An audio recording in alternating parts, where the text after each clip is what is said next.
Hello. Same shit from a different ass. Now this nigga.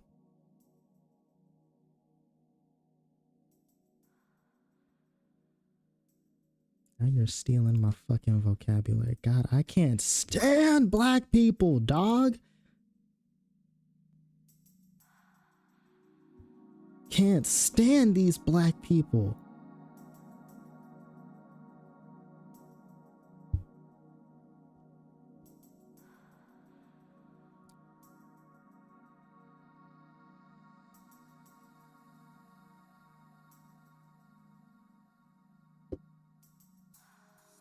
Turn off the stream, bro. Alright, nigga. Stop sign.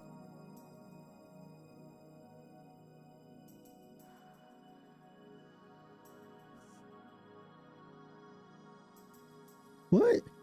Stop sign. I gotta get off the fucking Discord, bro. I gotta... I wanna read this shit. These motherfuckers is tripping. Like, dead ass, these motherfuckers is tweaking.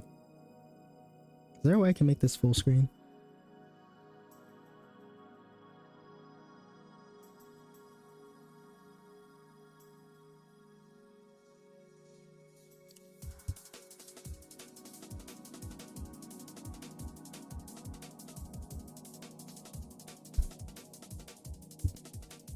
Been reading on Viz Media, yeah.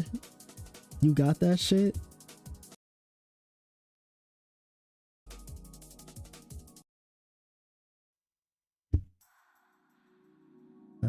Okay. 3 hours ago, a 1-minute read. Dawn, remnants of Miranda Cross's sketchbook found after the birth of fear? Nigga, the birth of fear sounds fucking scary as shit. The fuck is the birth of fear? Fitting music? I'm glad. I hope so. I hope it is. Alright.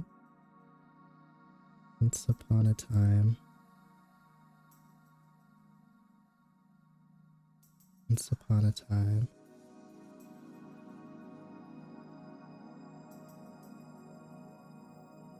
It's weird that I'm touching myself right now. Nigga, you gonna be the next nigga to get fucking restricted off this stream, bro. I'm not about to deal with your bullshit right now, nigga. I ain't about to deal with your bullshit right now, nigga.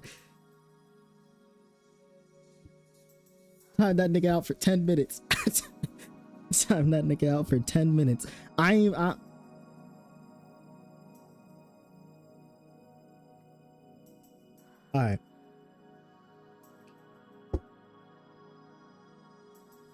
Memento Gooners are wild, and this is a fucking 11-year-old girl, bruh. I'm sick to my stomach. I hope second. I don't like how it does the dubstep thing, but I think it should be fine. It's a bit loud though. Needs to be a bit more low-key. Or I'll just restart the song. It's only a minute read anyway. There was a girl named Miranda. She was all alone and wanted to go on a adventure.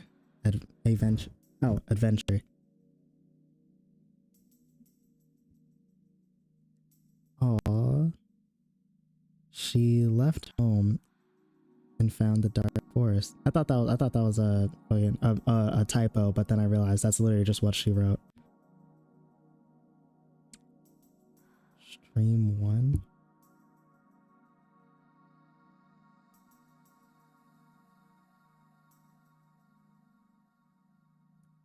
The fuck? Oh, she getting attacked. A scary bird attacked her. But someone saved her. It's all disheveled. I can't really see it. Oh, that's like a blast. I thought that was like water. What the fuck? He used a Gaster Blaster? When the fuck could Blooper use a Gaster Blaster? It's Blooper! Motherfucker fresh as hell. Blooper tells her she can be a hero too and save the pretty princess. What's a pretty princess? Princess is in a big castle? Yo. Oh wait, no, this is the castle. I thought this is the princess. I was gonna say, why is she so black? It's ruled by an evil king, King X. Only she can save the princess and stop the king. Okay, okay. They escape the dark forest gather. They sleep for the night. Oh, this is kind of cute. That night, Miranda dreamed. Miranda dreamed. Miranda dreamed. Then she woke up. What? Wait. Huh? Wait, was she not already in Insomnius? Who is this nigga?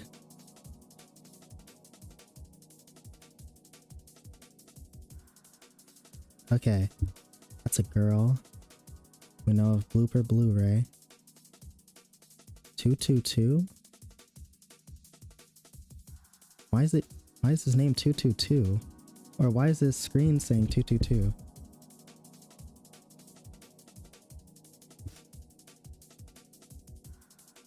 It's an angel number. Your spirit guides are encouraging balance, harmony, faith, and new beginnings, signaling you're on the right path. Should nurture relationships, trust. Oh, it says ZZ. Oh shit. Oh shit. My fault. My fault. My fault. I was about to say, I mean, I guess it is kind of fitting.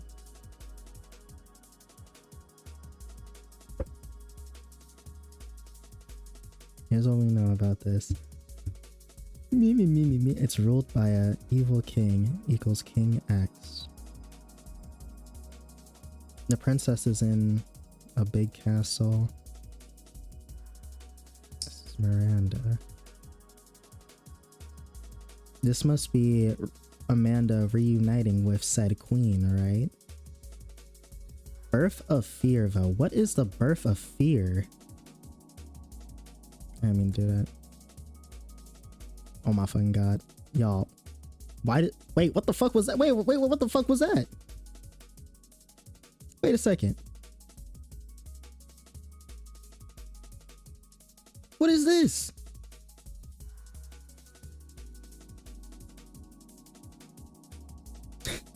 Yo, what the fuck my brother got on this damn Steam Deck, bruh? Oh wait, can the stream not see it? The stream can't even see it. Hold on. Wait a second. What the fuck my brother got on this damn Steam Deck, bruh? Oh shit, wait.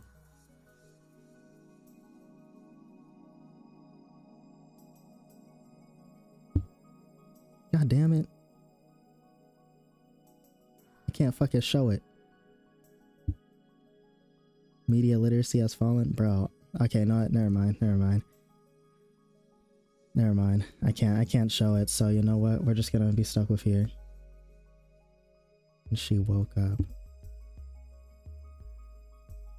INS?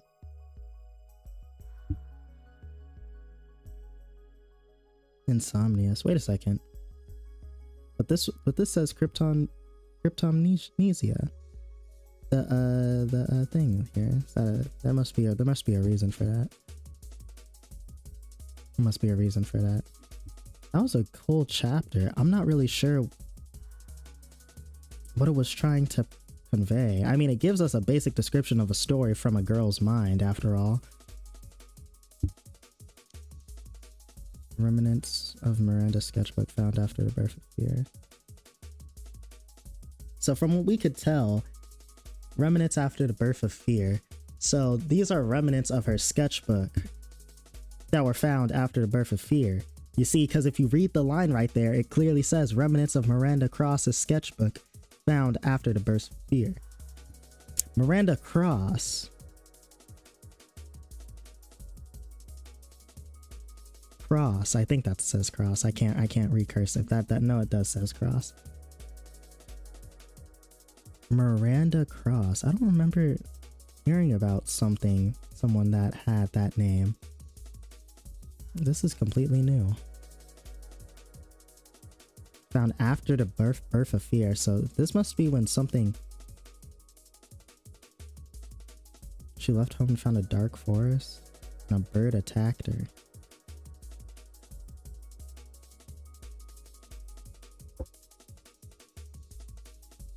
This nigga wearing a top hat? Oh wait, no, it's not a top hat. It's that hat that he wears. Okay. All right. Clearly we don't have all the context to continue this, so it's time for us to go to Fargo. Fargo and his little ass dick. I already read Genesis. But I did not finish chapter 1 all the way. I stopped right about here. No, I didn't. I stopped right about.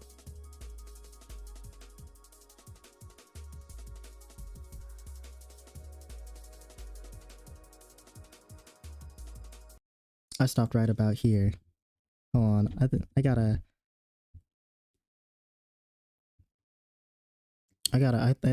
gotta get OST for this. I was thinking about it before I came on here. Nigga, not this shit. Not this shit. No. Well, actually, the Hunter x Hunter theme for this one would go hard for like towards the ending, maybe. I'm not sure. That sounds like a DreamWorks song.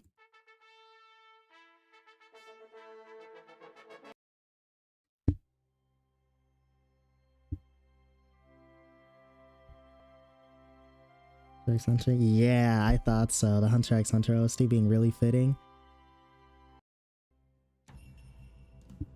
Trying to find out what's I'm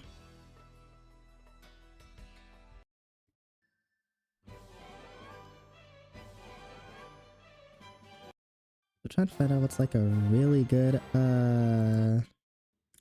one.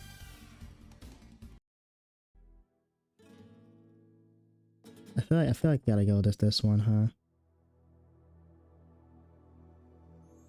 Osama-san's little ass dick.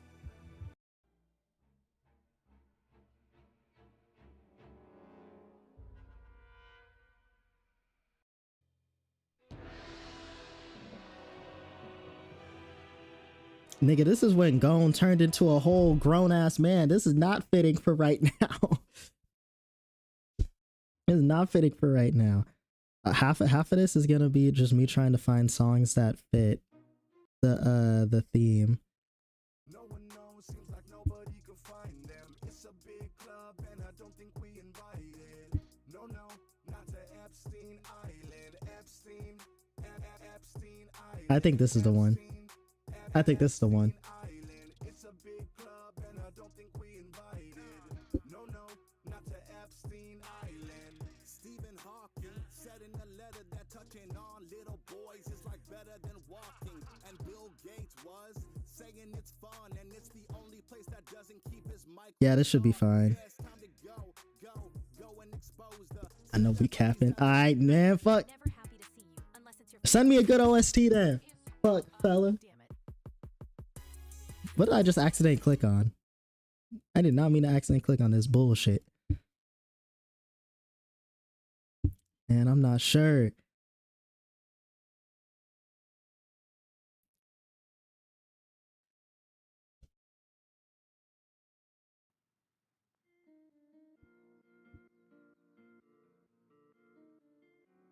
The fire is gone, ultra kill. Okay.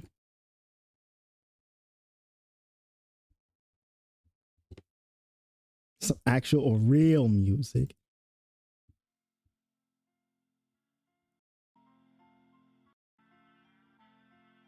Oh, this one. This one, yeah. This shit sound mad familiar. I feel like this played in a session before, didn't it? Does anyone have... Wait, hold up. It might also be better to also have... Does anyone have, like, the link to, the Fargo map? Or is that public yet? Because I kind of want to have it, on hand so I can, It did play in a chocolate store. You're right, you're right. I want to have it on hand for, like, when they mention certain locations.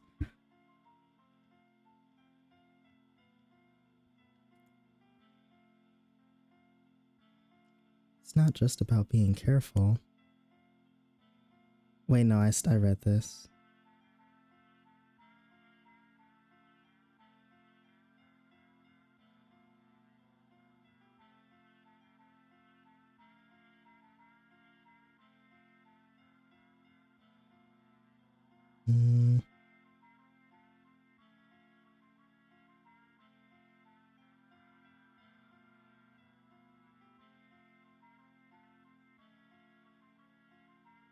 Okay. No. This is familiar. This is familiar. Okay. Now I need to think of a good voice for Eli. Hey guys, it's me, Eli. Buy cola, buy water. Well, I fell into by a group of rabbits that I live under the tavern. Oh, bye, Mr. and Mrs. Porridge. Oh, miss your delicious waffles. If I don't die, and bacon, but that's a bit too much for my blood sugar. This is Gercy. Eli waved each and everyone that was watching them from inside their homes, though no one came out to bid him farewell.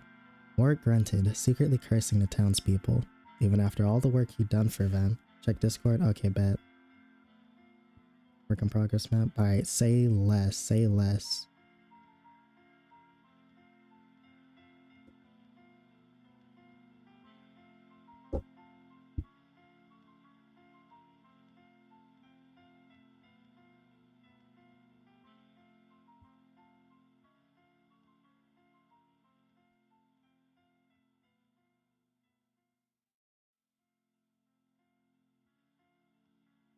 Okay.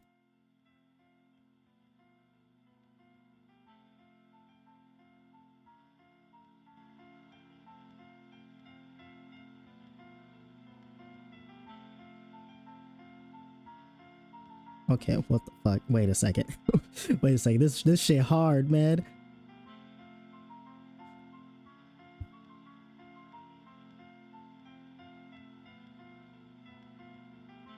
Wait. Downloads. Wait a second. Hold on. Wait. I just had it in. Where did it go? My god, I'm going to lose. Where did it go? Oh, here it is. Okay.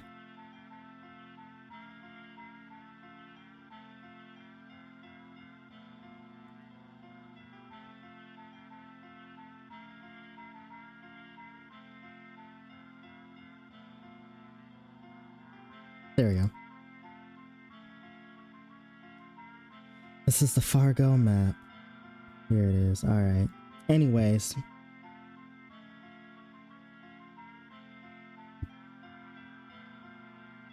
Even after all the work he'd done for them, they still refused to even come and say goodbye. What the fuck? Oh, never mind. Eli was refused to even come out and say goodbye. It's not like they didn't know what he was doing. Eli was an open book. They all knew he was going off to become an adventurer. Despite that, everyone was crammed inside their homes and shops, not wanting to be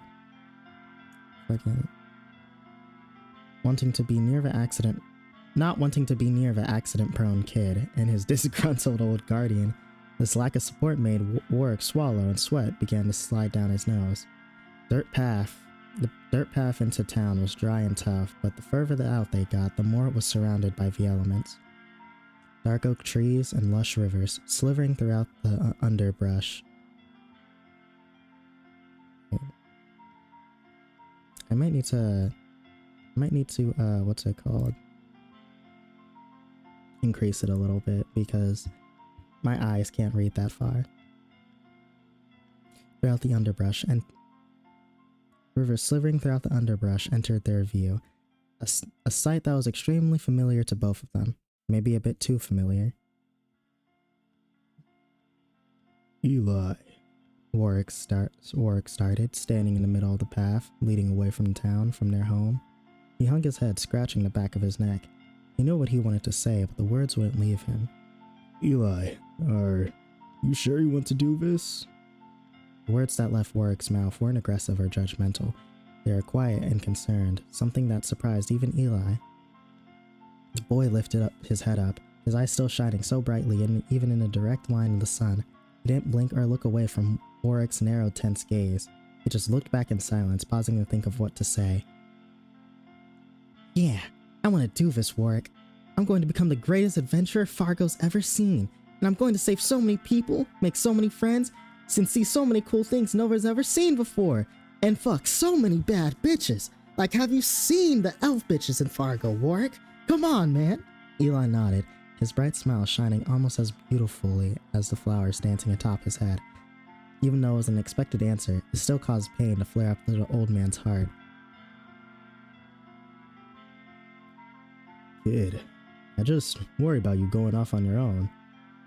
After Oriah, yeah. After Oriah got sick and passed, I've been taking care of you all by myself, and well... I know, Warwick. I know you were hoping it'd take me longer to save up so I could stay with you more. You already? Warwick lifts his head up, shaking it in disbelief. After a few seconds of staring off into space, he chuckled, rubbing his head with a sigh. Guess I'm out of touch. I used to have a pretty good poker face. Years have made me softer, even if they haven't been too kind to me.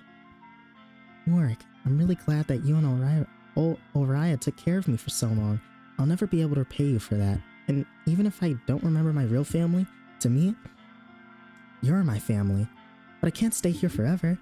I want to go and explore, just like you. I want to do great things with great people, just like you and your friends. Eli slammed his fist into his hand, marveling some more about all the wonderful possibilities that this path could lead to. Man, Eli is such a cute fucking kid, man. All he trying to do is just, man, fucking adventure, and then fucking adventure and just game, bro. He just trying to ball out. He just trying to ball out.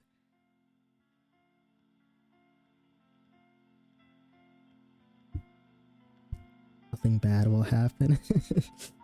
Nothing bad ever happens to the Elis. I could tell this morning when I came to see you that you were sad. I'm sad too. I'm sad that I won't be able to see you for a while, but this is just something I have to do on my own. Kid, Warwick felt his tights tighten even more. Felt like something was grabbing him, holding him in place, and he wanted that something to grab hold of Eli too. That way, at least he could keep him safe. That way, he at least could protect, just like he had been doing these past 6 years back. Beyond that forest were horrors unlike anything Eli could imagine. Warwick had done his best to shelter him from it all too familiar with what Fargo's worst was capable of. But now, he wanted to leave the nest. Throughout the entire walk here, he resolved to let it happen, to make good on his word. But now, that didn't seem like his only option. Eli, even after all the hard work you've done in this town, no one's here to see you off except a washed-up adventurer. Warwick exhaled, gripping his fists tight. If I let you walk out there now, I don't think I could ever sleep at night ever again. What do you mean, Warwick? What I mean is that, even though you've been here for 6 years, the only friends you've made are me and Oriah. What makes you think it'll be any different out there, huh? Oh, he's yelling at him. Warwick spat, throwing his hands out in front of him. Companions are the most important thing for a leader to have. Can't survive on your own. But right now you're leaving Mosstop and I'm the only one that'll miss you. Doesn't that make you want to stay? Though his volume had raised, his words seemed to cut deep. The intention behind his message was clear. Stay here in the village because you're just too much for people to handle. Whether it was true or not, whether Warwick meant it or not, none of it seemed to change the boy's stern expression.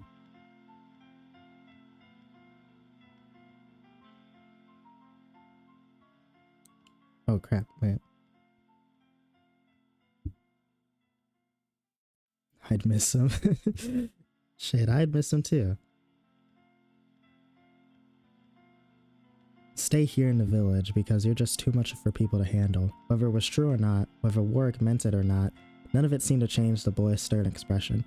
His eyes did not waver in the slightest. He stared up at Warwick, the towering beast of a man he was, and looked over his shoulder, prompting the edge warrior to look behind him at the entrance in their small safe haven. Oh shit. Bye, Eli. Here, before you go. Take this. It's a pie from me and the missus.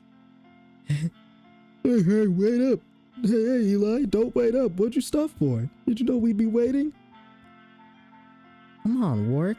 Get off your high horse and send the boy off with a smile. Eli, I'll miss playing with you outside in Papa's fields. Take care.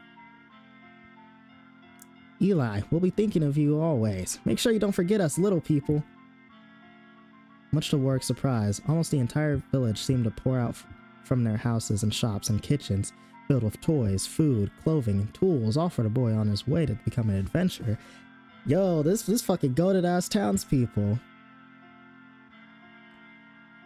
One by one, they all formed a line, forcing Warwick to step aside and allow him to give one last hug to Eli, who took each of their gifts with a wide-eyed look of intense gratitude.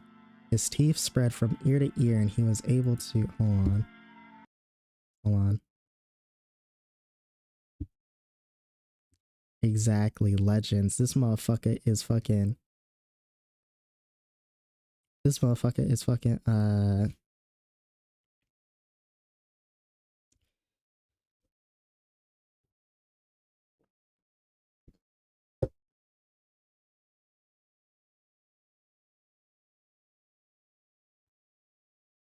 Alright, now shut your bitch ass up.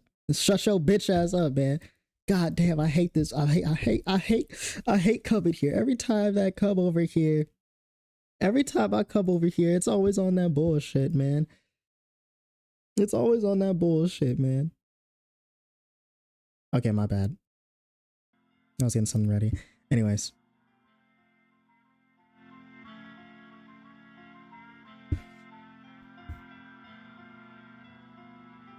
Look of intense gratitude. His teeth spread from ear to ear, and when he was done appreciating their presence, they all helped him pack them away on his wagon, remarking about just how proud they were he'd managed to work so hard to purchase it all on his own. Warwick could only stand around in silence, arms crossed and feet planted firmly beside the boy he'd have protected for years. Each and every time someone hugged him or shook his head, he saw just how much he'd touch all of their lives in ways he'd never could have imagined.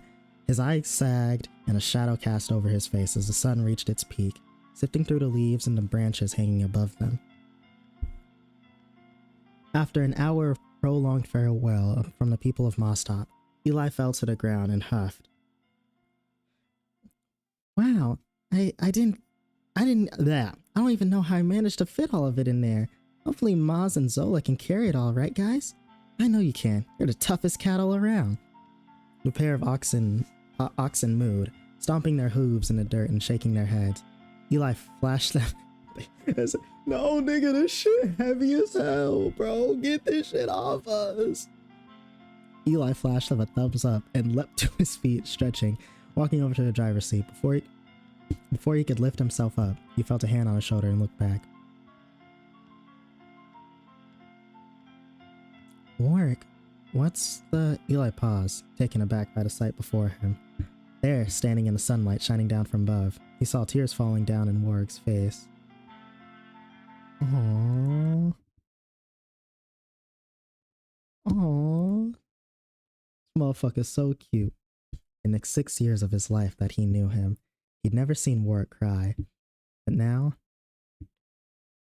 in broad daylight, there he was, his lip twitching and his eyes filled with silent tears. The man's body twitched, and his grip on Eli's shoulder fluctuated from tight to barely hanging on. At a loss of words, Eli did the only thing he thought he could do. He leaned in closer, wrapping his arms around Warwick and hugged him as he could. Hold on, I got a perfect song for this.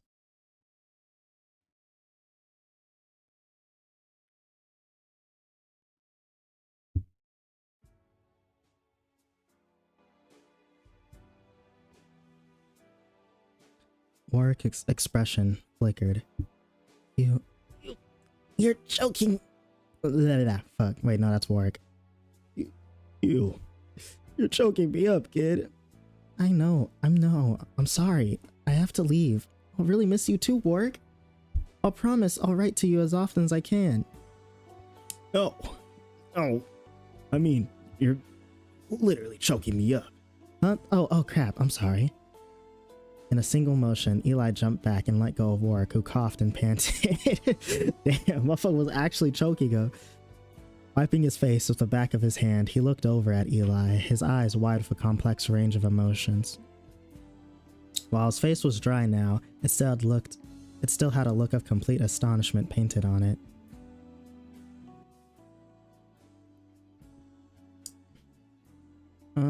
Are you okay? I'm sorry. I guess I didn't know my own strength. He laughed, scratching his head. Are you sure you're fine? I'm really sorry. Eli. Warwick grunted, scratching his head, with a slight hint of annoyance in his voice, believing that he did something wrong. Eli bowed and shook his head again, apologizing over and over. Warwick furrowed his brow, stepped forward and pulled Eli closer, once again embracing him. He slowly patted the boy on the head, watching the flowers on his head dancing in the breeze. I'll miss you lots, kid. I'm sorry. Sorry for what? Warwick, I'm the one that hurt you. No, you didn't hurt me, Eli. I'm sorry for not believing in you. I guess I'm still growing up too. Got lots I need to let go of, and I didn't mean it to take it out on you. Blacksmith huffed, expelling out the rage he was feeling towards his own character. Sorry for saying those things about you I didn't see. They touched more hearts than me and my wife's. But the way you looked back there, it seemed like you saw it more than I did. Eli looked up at Warwick, the two of them slowly coming apart. His grin began to spread across his face once more, and he started to laugh. Confused and a bit offended, Warwick shrugged his shoulders and raised his voice. Hey, what's the matter? I'm bearing my soul out to you and you're laughing. Ugh, in Solus's name. No, I'm not laughing at that. I'm laughing because you said that you didn't see. I just thought about how funny it is because I have one eye. It's just like Oriah used to say. She said I see things clearer than you do because you don't look hard enough. What? She used to say that? That's not true. When did she go and say that? Eli continued to roll around in the dirt beside Maz and Zola for a few minutes, laughing at the mere fact that he only had one eye. Yo, that's fire. Motherfucker only has one eye, and that's actually fire symbolism right there. Only has one eye, yet can see what most people with working eyes can't. I feel like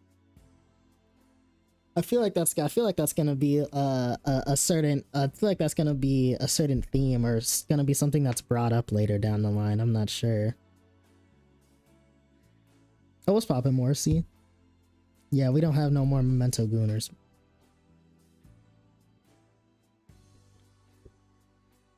Flicking his tears into the earth, but as soon as he saw his guardian's flushed face, he doubled over and continued laughing, saying that he looked like a goofy cardinal.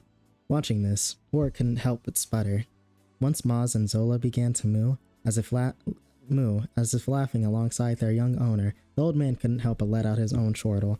The pair continued to laugh without a care in the world, their faces red and their eyes strewn with translucent streaks of water. Warwick slapped Eli on the back, and Eli kept gasping for breath, unable to contain himself from the image of Warwick's head being compared to a bitter-looking bird. What? Well, can't keep you for much longer, kid. Warwick beamed, crossing his arms and looking down at him beside the oxen. You know what? This is such a fucking feel-good chapter, bruh. Like, if this is really how the thing is gonna start, and like, if this is really how like the series is gonna start, this is such a feel-good chapter. Like, I'm ready to see fucking Eli pull up on this bitch. Lifting up the goat stick and handing it to Eli, the boy shook his head, placing it on the back of the wagon while puffing out his chest.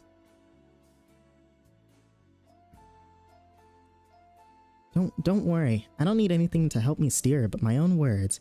Maz and Zola, we've spent so much time together, they know exactly what I'm saying. Isn't that right, you two? Eli snickered, looking at his two trusty bovines. They snorted, stomping their hooves and nodding. Warwick nodded, unsurprised. You've really got a handle on them. I shouldn't be surprised. You've been around them for so long. They're practically your family, too. Warwick muttered, looking down on the ground, inhaling one more time. The man craned his head up and smirked. Alright, kid. That was all Eli needed to hear. He flashed Warwick a toothy grin and waved, teetering back and forth as Maz and Zola began their trek forward, down the winding path out of Mosstop. The sun's rays beat down on them from above, casting flickering shadows across their faces. Warwick raised his hand and waved back, not a hint of fear in his eyes.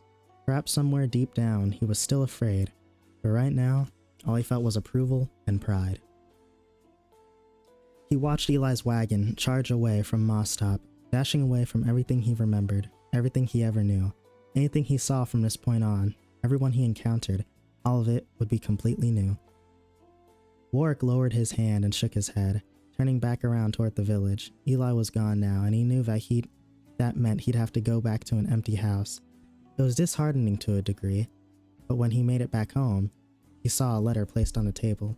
He knew immediately from the absolutely beautiful handwriting that it was Eli's.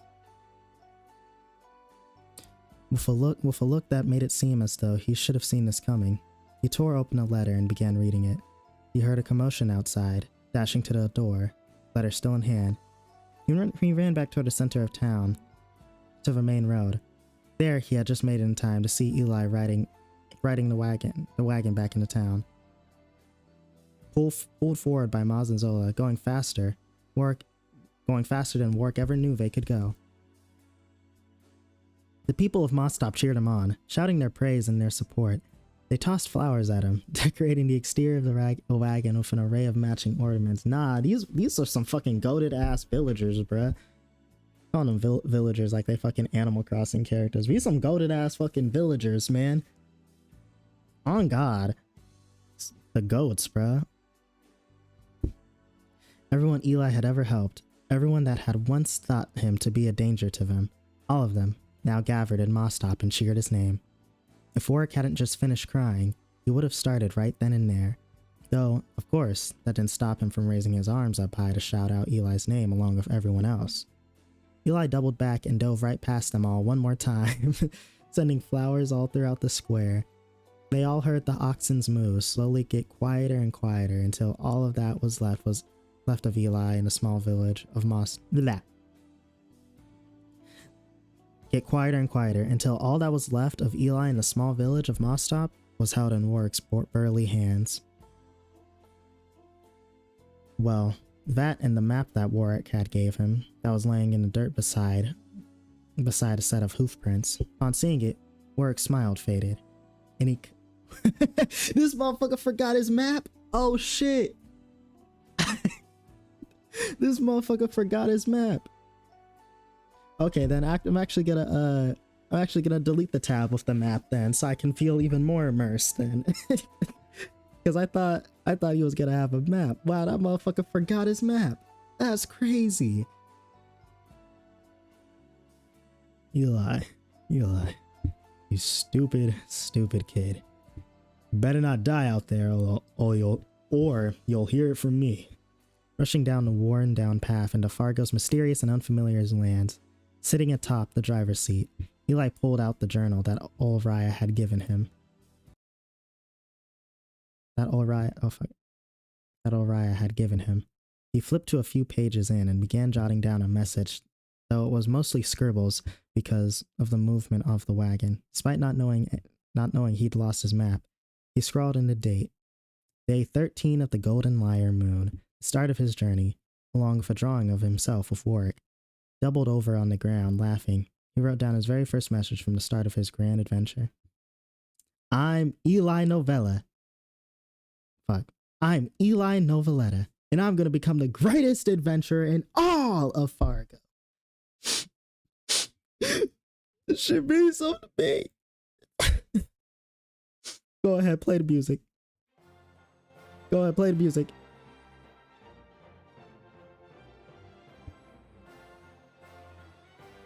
This shit means something to me. This shit means something to me. Can't send messages. Yeah, it's fine. This shit means something to me. Bro. Eli is such a goat. He's the best to ever do it. The best to ever do it.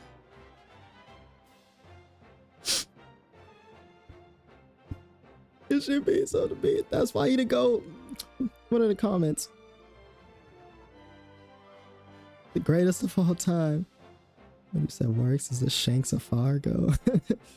That ass. This shit made me cry, bro. This shit means so to me, dog. Who the fuck is Guest? Greatest to ever fucking do it. Greatest to ever fucking do it. Okay, hold on. Let's backtrack. Let's backtrack here. Let's backpedal a little bit. So this whole chapter was essentially just an introduction to Eli's character as a whole, and like basically where this motherfucker came from and shit.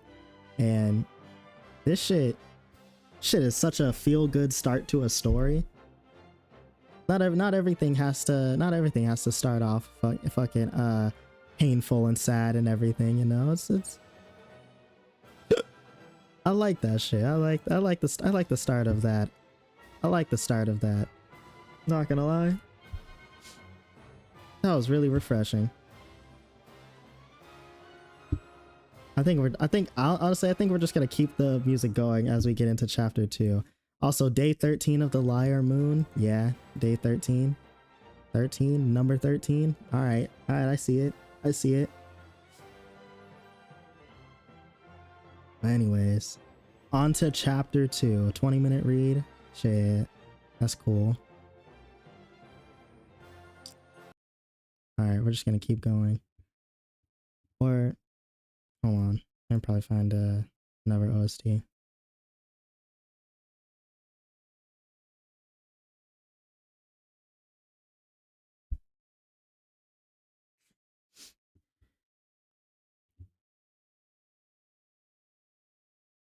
Oh, whoops, wrong thing.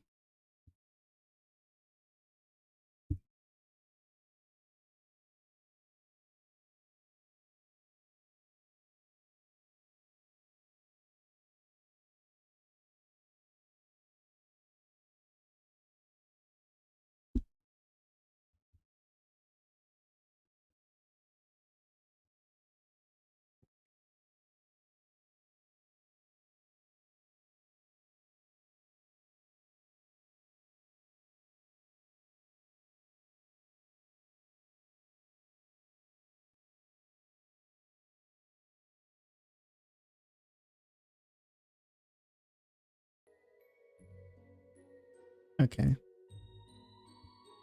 Oh, shh. shoot, I lost my map. Eli gasped. 2 full days since leaving home. How did I not notice till now? For the past 2 days, Eli made his way through the vast forest leading away from home. Spent most of his time admiring gorgeous flowers, eating berries he knew were edible.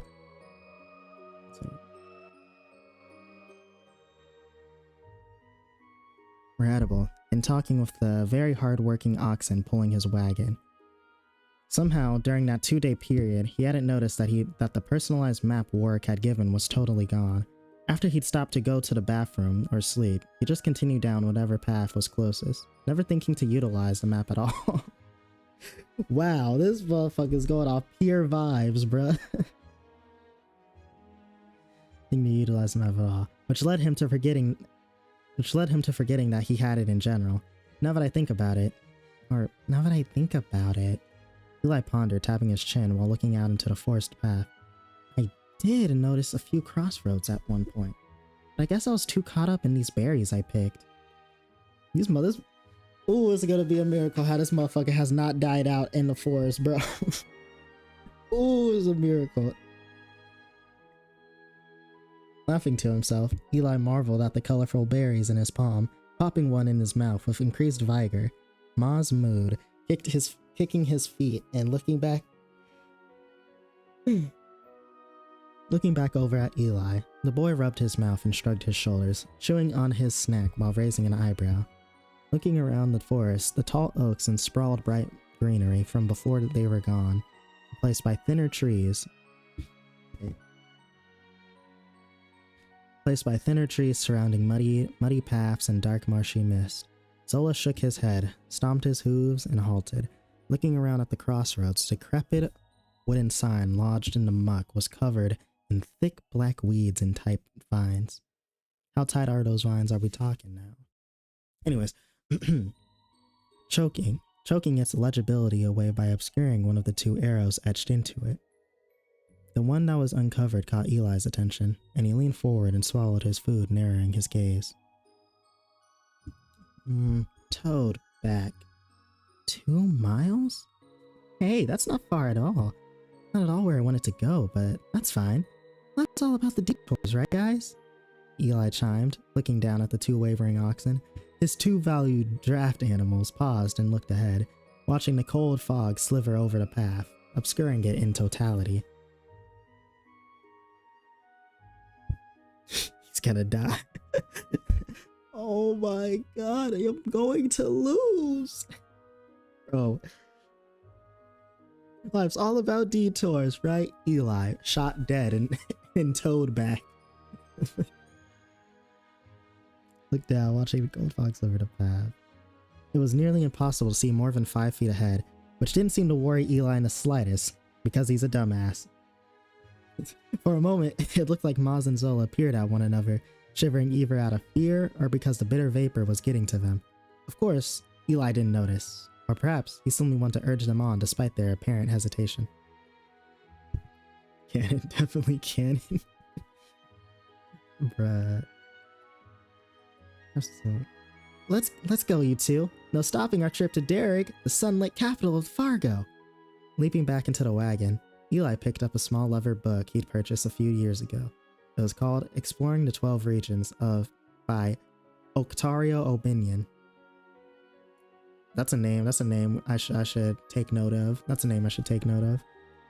I don't think there's a way to... Wait, there is a way. If I had an account, I could, like, take notes of this shit, right? On Oblivion? I said Oblivion, fucking. Wix. Oh my goodness, fucking the letter 12. Typical. An encyclopedia that detailed the various cities, fortresses, and regional capitals throughout the Holy Kingdom of Derrig. I said Derek. Who the fuck is Derek? Wait, say that again? To visit Derrig. Holy Kingdom, throughout the capital of the Holy Kingdom of Fargo. Ever since he first got his hands on it, he'd wanted to visit Derrig, Fargo's capital, because of the festival and falling flowers that had every weekend, or they had every weekend.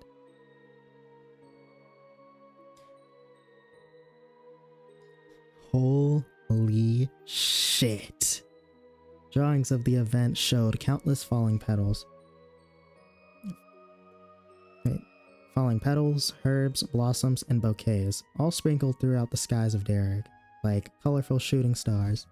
The people packed in the streets held their hands up in the air, allowing the beautiful adornments to fall into place, into place in their hair and on their clothes.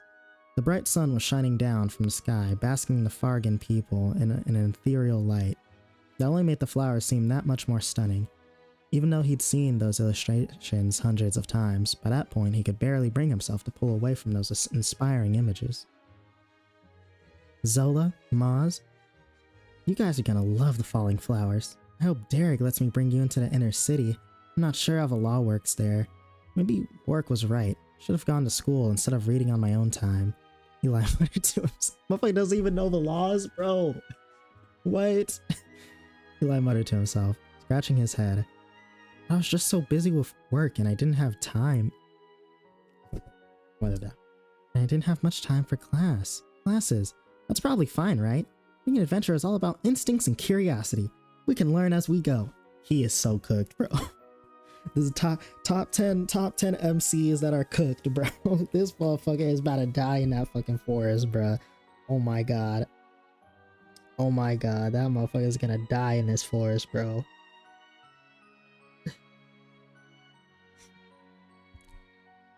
If those...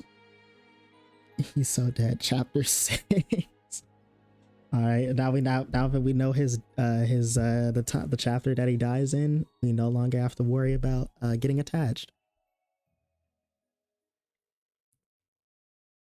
With those troubling words acting as their instructions, Maz and Zola pressed on into the dark swamplands, feeling the mud caked around their ankles. A low breeze brushed past them, sending a shiver down all their spines. Eli looked up into the sky, squinting in an attempt to see a few rays of light that managed to shoot down the hazy clouds moving throughout the area. Jagged, crooked trees bent in all directions, digging into the ground in fog, twisting and contorting in almost hypnotic angles.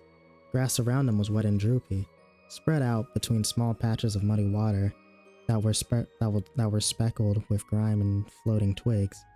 Warty toads and burly frogs hopped into the brackish creek, their croaks and bellows muffling as soon as their forms vanished beneath the inky surface. Large mosquitoes. Hold on, wait a second. We not about to... Hold on, let me finish this first. Large mosquitoes and sluggish leeches poked out atop the water, just barely visible as they performed the vigil of the trespassers. Crawling the trees, Eli noticed a hand-sized dragonfly skittering up the bark, fluttering into the airy layer of smoke out of sight. Sound of trickling droplets filled the air, accompanied with geese honking in the unseen sky and a low hum of the air. The entire setting wasn't something Eli was totally unfamiliar with, since he'd been in the swamps around Mostop when he was younger, but being in one far from home made it feel all the more special. As they moved down the squelching path... Oh, I lost my spot. There it is.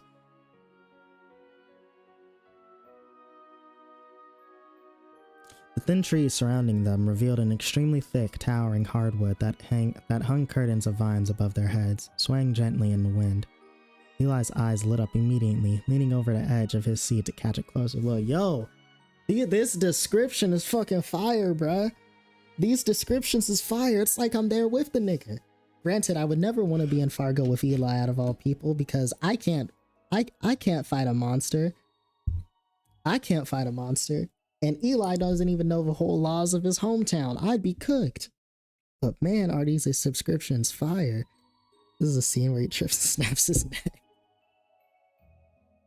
And then we have the true protagonist of Memento come in. Tyler, the creator. Look at my writer, bruh. Hey, look, that's a room willow. I wonder if there's anything in there. The excited botanist to be Botanist to be exclaimed, hopping onto the sodden trail to get a better look. He approached the tree without a care for the watery surroundings, causing turtles and frogs to seek refuge underwater. While running his fingers all over the trunk of the timber, he tapped the exterior and mumbled something to himself. Maz and Zola moved, looking around with trembling backs. The adventurous boy looked back over his shoulder and waved. "It's okay, I'll be back in a minute. I just want to find..." Boom! There we go! Suddenly Eli pushed aside a collection of branches and twigs hanging down from above, obscuring a hidden compartment within the base of the tree itself. Laying on the ground covered in minimal amounts of dirt, mildew, were knapsacks, a quiver filled with arrows, and a pouch filled entirely with handwritten maps. Oh! With sparkles forming in his eyes, Eli tilted his head at the thin charts, scanning them.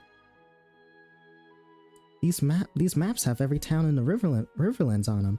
There's also a lot of things I can't really understand. What do these dots mean? Okay, I see. What's it called? They just have those? That's pretty fire. It's pretty fire. They just have like handwritten maps in case fuckers get lost.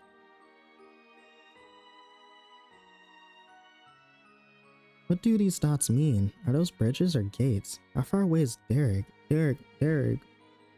Wait, how far away is Derek from Toadback? Only looks like an inch or so away. Is that close? Confused and feeling even more lost than before.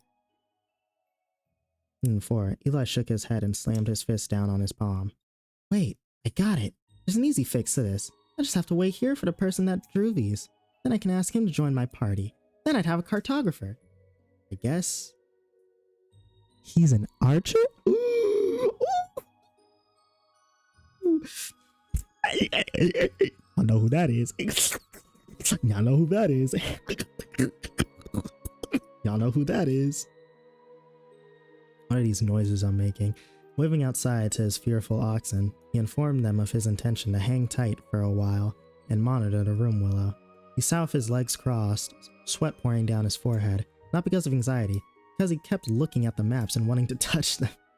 If it hadn't been for Oria's motherly voice in his head telling him not to touch what wasn't his, he'd have read them 10 times over, even if he couldn't understand most of them. Well, not only that, but Warwick's scowling face also made him shiver slightly. Though more than anything,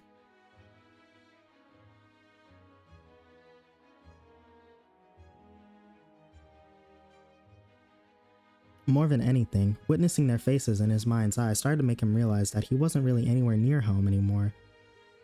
Rolling around on the dry dirt within the hollow tree, he laid flat on his back and stared up the trunk, staring up at the crusty ceiling of the room willow. What the heck is that? Eli gasped, leaping to his feet, edging closer to the exit. His heart pounded against his chest, shifting his emotional state from comfortable to extremely on edge. What he saw hanging on the ceiling above his head was a group of jagged feathers, not woven into a blanket or an article of clothing, but actual wings preserved and hung up like a morbid decoration. Oh. The wings were pale and spread-eagled, as if they were about to soar deeper into the tree and fly back down to swallow him whole. Right above the open wingspan were 3 faces staring down. What the fuck? With excavated eyes? Yo, is he about to get jumped? A crow with an extensively crooked beak, a raven with a smooth pointed mandible, and a glaring bald eagle with a frowning expression. What the fuck? It was then Eli noticed the wings and heads were burrowed into the sides of the tree using arrows. While definitely people sized, they weren't. Oh, okay, they weren't actually people. Never mind. That was weird. The fuck? Not that it made him any less uncomfortable. Since he was still seeing what were apparently dismembered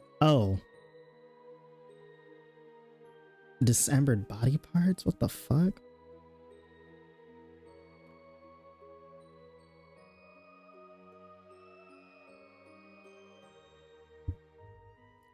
Hanging there like guardian statues protecting a tomb.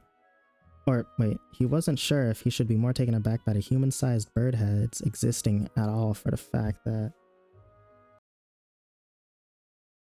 or of a mere fact that sure if he should be more taken aback by human-sized bird head. I just read the same line over and over again. Yo, look at my narrator, bruh.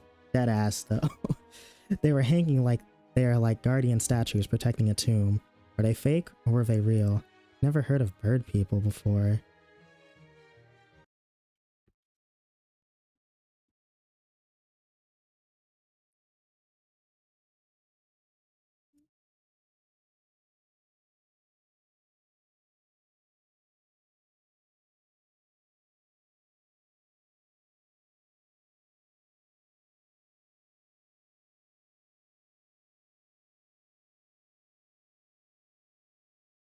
Oh, 1 second. 1 second.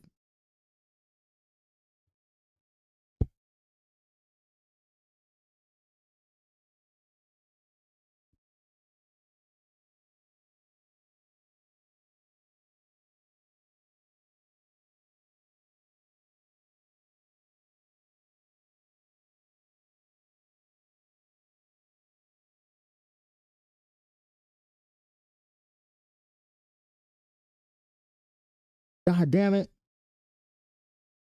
Where the fuck is it?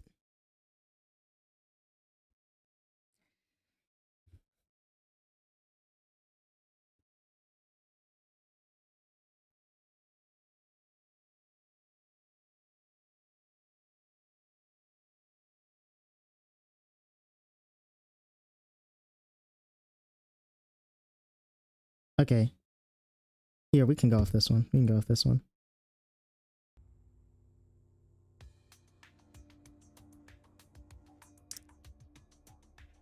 Okay.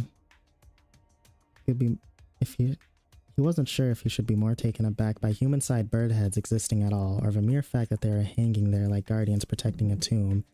Were they fake or were they real? He'd never heard of bird people before. Then again, Mostop was a small village in the middle of the woods, and was notorious for being reclusive. Warwick mentioned countless times that he chose Mostop as his location of retirement because it was nestled behind the mountains, deep within the woods, far away from any of the major cities and large lakes. Most of what he knew, he learned through word of mouth from other oblivious people who lived in seclusion, and from books brought in from a few travelers that passed through. The only adventurer Eli knew was Warwick, and he made sure to keep his lips locked tight when it came to details about Fargo's expansive ecology. If he did that to prevent Eli from getting curious, much like his other attempts at subjugating his inquisitive nature, it had failed spectacularly. Oh, that's freaky. Eli whistled, setting himself and dusting off his pants. So whoever's using this place to store their stuff also has body parts hung up on the wall. Yo, who did this? Oh, freaky ass motherfucker. This motherfucker need to put on a watch list, bruh. Motherfucker is odd. For a moment, Eli's face darkened, taken in by the grim nature of his discovery. However, that expression was replaced by his eyes lighting up, signifying excitement. Oh, this motherfucker is weird. Hold on. This motherfucker is weird. I've never heard of bird people before. It's so cool. I really want to meet one myself. Maybe this is a grave or something, and a cartographer put these here to honor someone. It's still kind of creepy though. Stuffing the heads of someone you care about, but I'm sure there's a good reason for it. Probably. Oh, this nigga is so dead. Oh my god. He's so dead. Oh my goodness. He's so cooked. He said there's a good reason for it. Probably. Oh my god. Dog. Nah. Cause Eli, what the fuck you got going on, bro? You talking about some like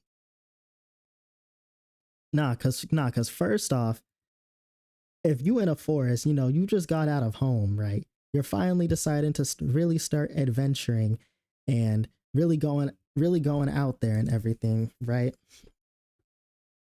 Bam. Fucking dismembered body parts. Dismembered body parts in bird mask. And this motherfucker be like, shit, they gotta have a good reason or something. I'll give him the benefit of the doubt. No, nigga, you don't give him the benefit of the doubt. No, those are some cold-blooded killers. Those are some cold-blooded killers. What are you doing giving them the benefit of the doubt? Well, shit, man. Hey, you know, I'll let them have it. I'll let them have it. No, nigga. But it's okay because what's it called? Eli's still the goat. Eli's still the goat.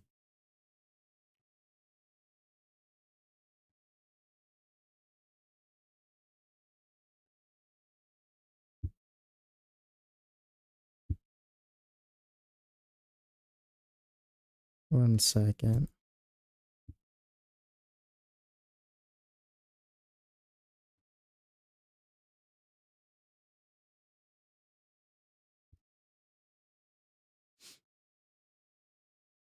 No, this isn't it.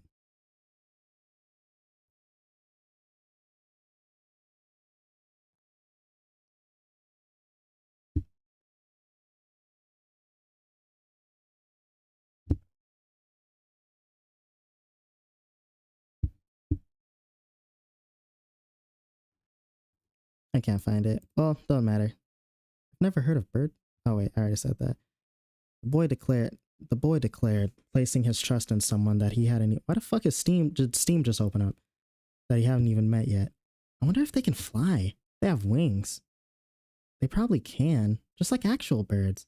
Maybe that's why they're so good at making maps, because they can see everything from so high up. Soaring around in the sky. Lost in thought, Eli just barely overheard what sounded like Maz and Zola mooing and stomping their hooves in the mud, calling over to him from the trail. Even though someone more careful would have hit their wagon on the side of the road, or at least further away from the room willow, Eli didn't think of it for a second. Oh my god, this motherfucker ain't got no sense of danger, dog. This motherfucker got no sense of danger. What's it called? Yeah. At least further. Pulling himself out of his mental rabbit hole, he peeked out of the tree and, well, let's put this back on.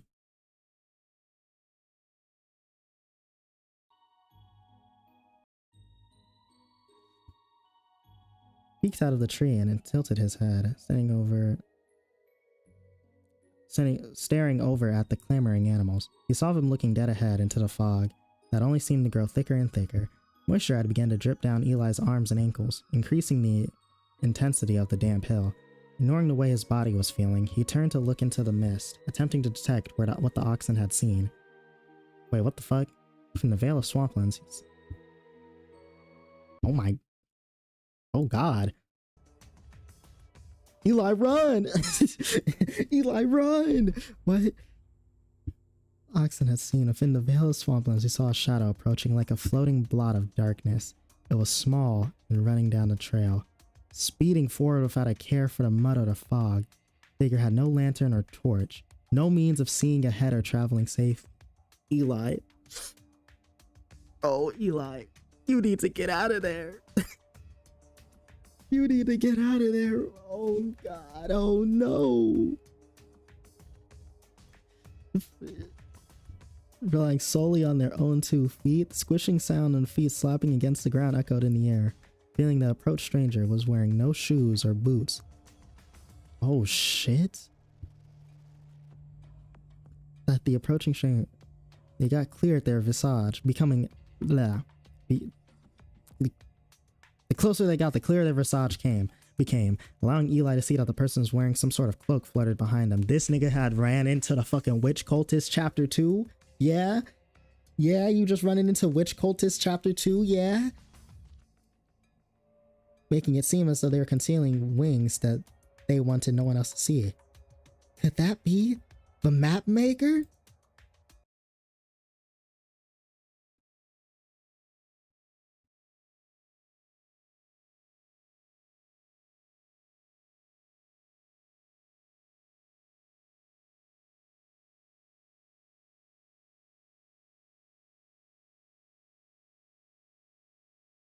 Where is it?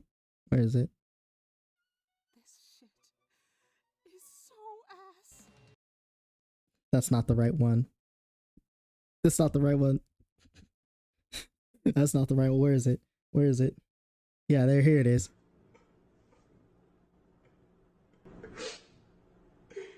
This nigga is trash. This nigga said, that must be, could that be the Mac maker? They must think I'm a thief, nigga. Nah, because if a motherfucker started speeding towards me, no shoes on, with a cloak trying to conceal something, I ain't gonna give him the benefit of the doubt. I'm bolted. I'm either running or shooting. No in between. No in between. I should probably go out there and give him a warm welcome. And then he has the audacity. No, I'm gonna just keep reading. Eli nodded, dashing up toward the main trail where Maz and Zola continued to moo, backing up away from the figure charging at them. Just as the shadow was about to rush past them, Eli hopped out of the fog and planted his feet right in front of them, extending his arm out for a handshake with a grin that was in stark contrast to their surroundings. Hey, I'm Eli. Nice to meet you. Ah! My bad, that was a bit too loud.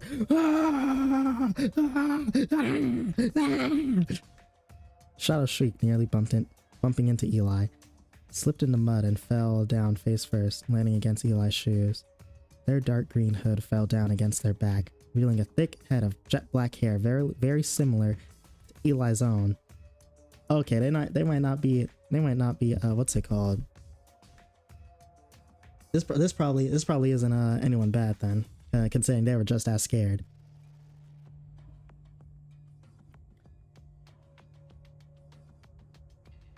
Okay, I can turn this music back on then.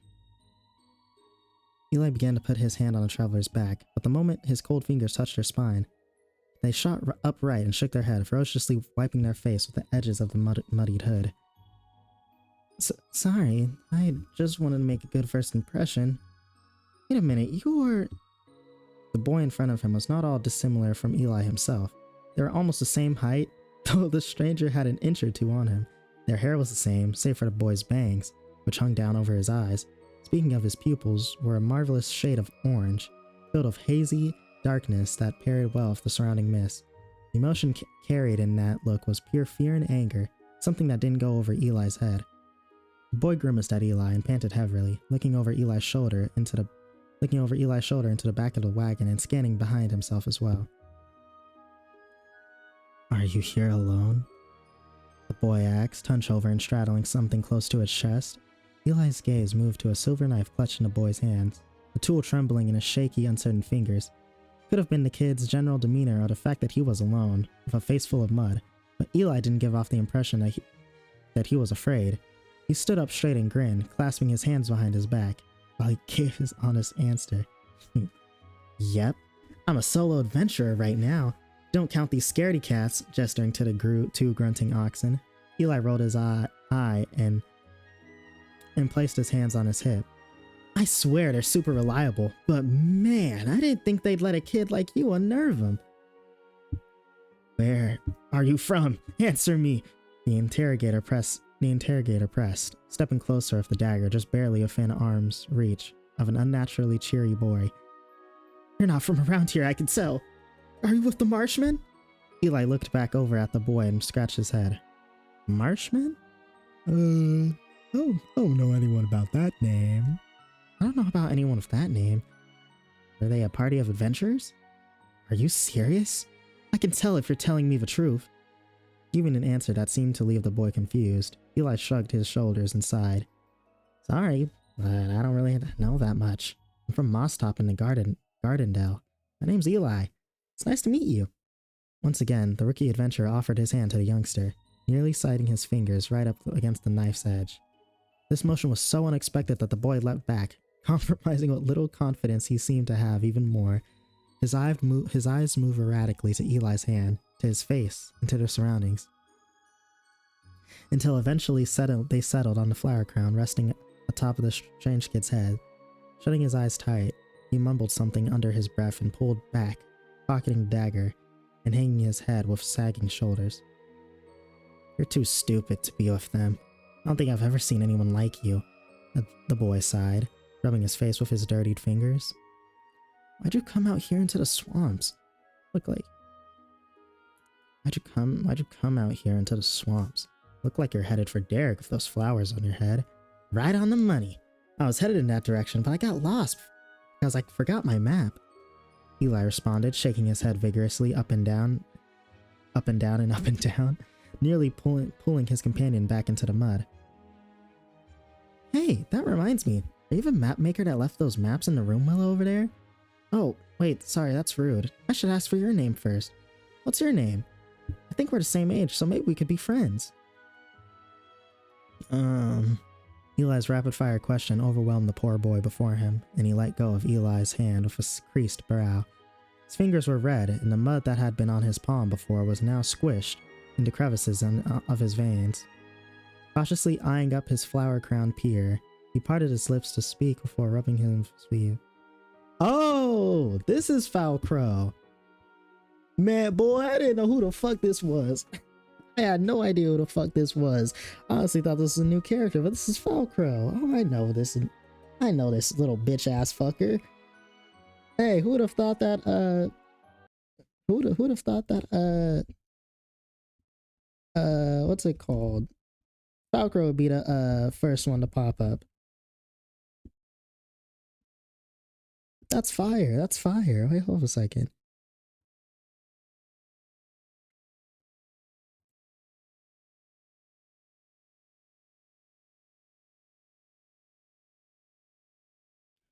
Hold on a second. Gotta get the music ready. We've been listening to the same thing for a while.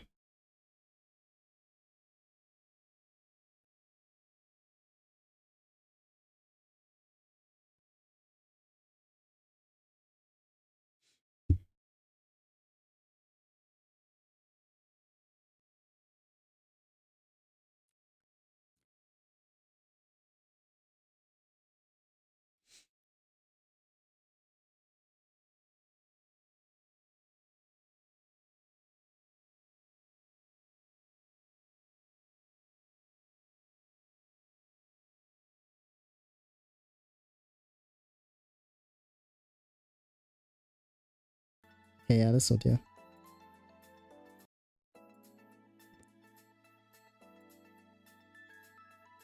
Oh, Crow. The boy replied. I'm from Toadback. I was just on my way there, actually, Eli responded, opening his arms wide. Got a bit preoccupied, but it'd be great if we could go there together. No, can't go back. Need to get help. Huh? Help with what? Oh shit, I done turned on this cheerful ass theme. It's about to get fucking dark in a second. It's about to get fucking dark. Alright, hold on, I'll just have this on the ready.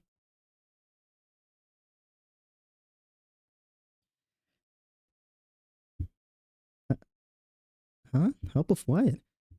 Falcrow averted his eyes, pulling his hood up over his head. He shook his head and glared, that fury from before resurfacing, back within his eyes, gripping his fists tight.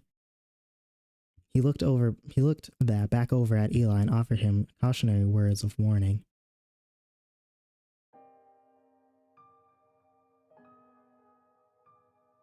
The Marshmen came last night and plundered our whole village. They took our food, our water, our money, everything. Falcrow hissed, recounting events of the previous evening. They're just brutes from the backwater, and they love raiding and stealing. My parents fled to alert the gardeners, but they haven't shown up yet either. Either that, or Marshmen found my parents while they were running away. Eli's skin ran cold, and he began to piece together why Falcrow was running so fast before they nearly crashed into one another.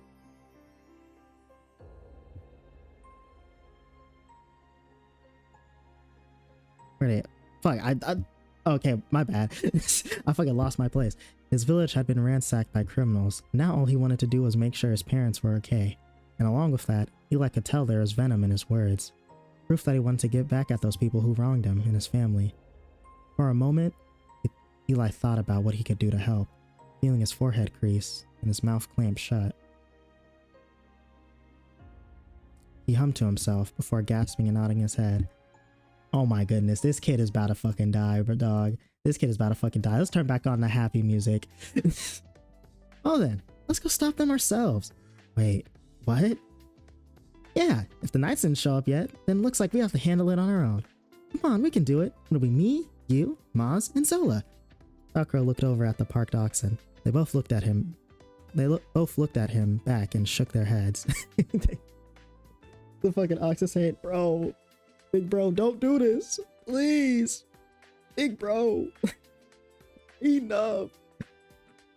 Huffing and puffing in an attempt to communicate their own fears to him. Noticing their apprehension, Eli patted them on the back and hushed. It'll be fine. How many of them are there anyway? Too many. 15, 20, could be more. There's no way we're defeating raiders like them with just the two of us and some cows, Velcro spat. Hey, Maz and Zola are oxen. They're big and tough. They've been braving these forests with me for days. And when it comes to it, they're the fastest around. Fast doesn't mean strong. And did you forget that they're animals? They can't stop armed fighters that number in the they can't stop armed fighters that number in the teens or more. We're teens too, so it even itself out, right? I say we try it. We're an adventurer and I'm not going down without a fight. There's people that need saving, we'll be there. Eli puffed out his chest and beamed, basking in the few rays that were shining down on him from above. Velcro slid his hand down his face and scoffed. Refusing to take anything he was saying seriously, he turned away from Eli and began to walk past the wagon, continuing off on his own. The wannabe hero raised an eyebrow and called out after him.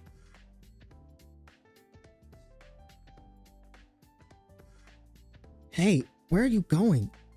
If the knights aren't gonna make it in time, what do you expect? What do you expect to do? We need to find a way to get rid of them on our own. Oh wait, no, this is Eli talking.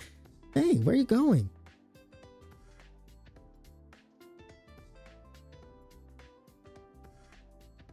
Okay, yeah. We aren't gonna make it in time. What do you expect to do? We need to find a way to get rid of them on our own. No, we don't.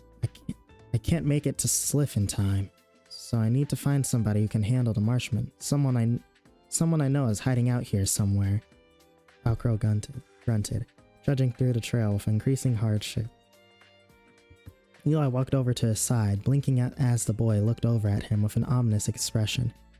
Have you ever heard the legend of the Ebony Eagle? Eli shook his head, immediately captivated by this supposed legend. What's it called? Yeah, he didn't even have to ask this mythical figure. The Ebony Eagle. They must have been an adventure, and a great one at that. Nor have such an alluring tale about them. Oh, it's time for lore.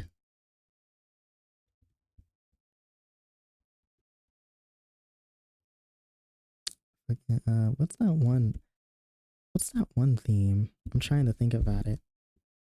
It's fucking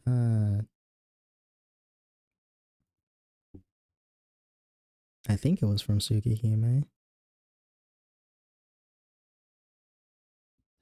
No, it wasn't from. Was it from Tsukihime? I don't know. Sometimes Trails themes and Tsukihime themes low-key blend together because sometimes they have like the same violin.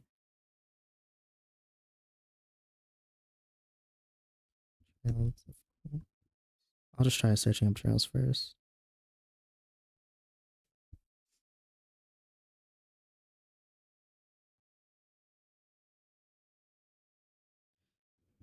Because I remember this shit. I remember this shit.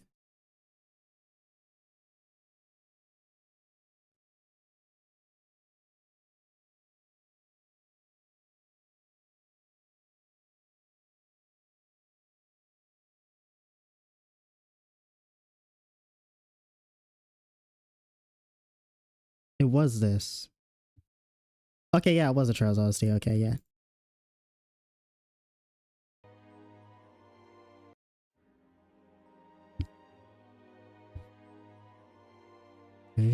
Never heard of the legend. Must have been an adventure and a great one at that. Such a learn. Falcro paused his trek and turned to face Eli, shivering slightly in the cold. He gestured to the jagged trees around him and dim swamp water, trailing throughout the forest. The Ebony Eagle was a great hero from long ago, an Animix warrior from the features of a dark eagle that soared throughout the skies, hunting evildoers and delivering justice in these bogs. Falcro spoke, lowering his voice and checking their surroundings. Animix? What's that? Eli asked in a whisper, careful not to probe too much, to preserve the flow of the story. You don't know? Animix are people that have animalistic features. You've definitely seen some before. I don't think I have. Everyone looked kind of similar where I grew up. They're all white. I ain't never seen a nigga before. Let me stop. Let me stop. For all I know, Warwick's probably black. For all I know. Oh wait, I think he is actually. Wait a second. Is he? I don't know. I know he got some black in him. I know he got some black in him, that's for sure. Oh. Eli murmured, looking down at the ground. Oh, it doesn't matter. The Ebony Eagle was a professional archer who wandered the Riverlands from the Dark War. They say he once had white feathers and bright wings, but after losing his party and fighting countless battles in the dead of night all alone, his body became blackened. He roamed across the lands with his legendary bow and quiver, never running out of arrows to use in combat. Travelers from all around the Riverlands sometimes hear wings flapping overhead, unable to see anything more than a shadow flying in the fog. No one knows if it's still the real hero from hundreds of years ago, or a shadow of his soul left behind to aid wandering adventurers that remind him of his own party that he couldn't save. Having finished the story, Falcro stares into Eli's sparkling eyes, finding him totally captivated by his tale. The vibrant boy pumped his fist into the air and giggled. That's so cool! A vigilante archer that can fly in the air? Oh man, I really want to ask him to join my party. He's a ghost. You really want to ask a dead man to join your party? Did you even listen to anything I said? Falcro hissed. Yeah, you're right actually. Probably still loyal to his own party after all that too. I wouldn't want to interfere with his friendships like that. Even if he is dead, Eli nodded, suddenly relating to the mythical figure's emotional journey. He turned back to Falcro and smiled. So, is he real? Sounds like it's just a story that they tell kids to make them behave. The adults back home used to tell me similar stories too. But you make it seem like you actually believe there's a warrior flying around up there that can help us. Trust me, I wouldn't believe it normally. I didn't for a while, but a few weeks ago, I saw something. Falcro responded, beginning to walk further down the road. Eli's heart skipped a beat, and he chased the storyteller with his arms opened wide. What? Really? You saw him? Are you sure he's here in the swamps? No way, no way, no way! Listen, I'm not totally sure of what I saw, but I'm pretty sure it was him. The Ebony Eagle. Falcro stopped pointing his finger at Eli's face. Falcro stopped, pointing his finger at Eli's face. But you have to promise not to tell anyone, okay? I promise! My lips are sealed! Moving his fingers over his lips, clamping them shut. He nodded continuously until Falcro rolled his eyes and sighed, watching Maz and Zola moo in disbelief. I love this dynamic already. Just two little baby jits, talking about shit. I don't even know. Whatever.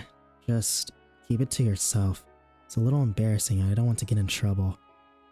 The runaway looked over his shoulder. Aww. This is just... Falcro's just a kid too. Believing in these stories and shit. Man. He's adorable. The runaway looked over his shoulder again and shivered, leaning in closer to finish off his story by giving some added context. It was a little while ago.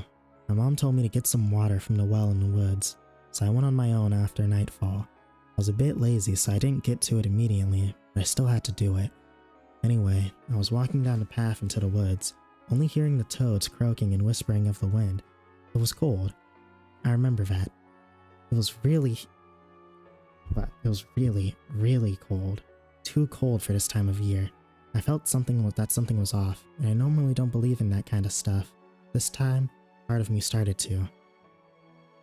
I've been told the legend of the Ebony Eagle ever since I was a kid, and like you, thought it was just some ghost story about a dead hero from a long time ago. I kept walking down the path, thinking I was hearing things, footsteps in the puddles and flapping of wings in the air, geese honking and flying away in droves, shadows moving in the dark. I couldn't tell it was putting me so on edge. The mere fact that I was afraid of seemingly nothing made me even more afraid.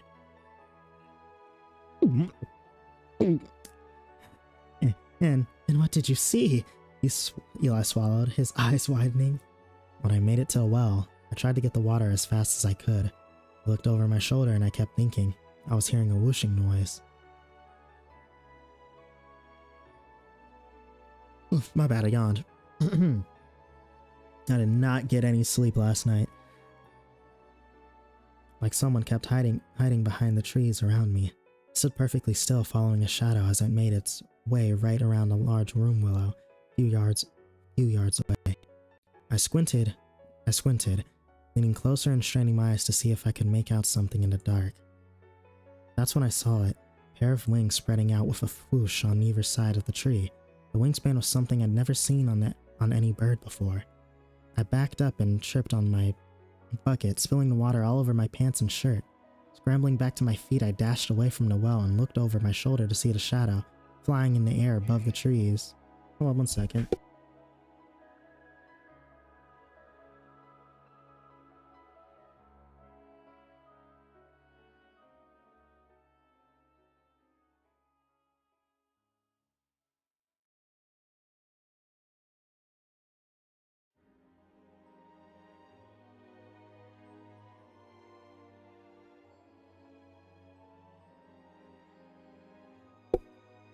Alright, I was telling my wonderful mother not to even think about touching my Chinese food, because I'm telling you, I'll throw her out the window. But anyways.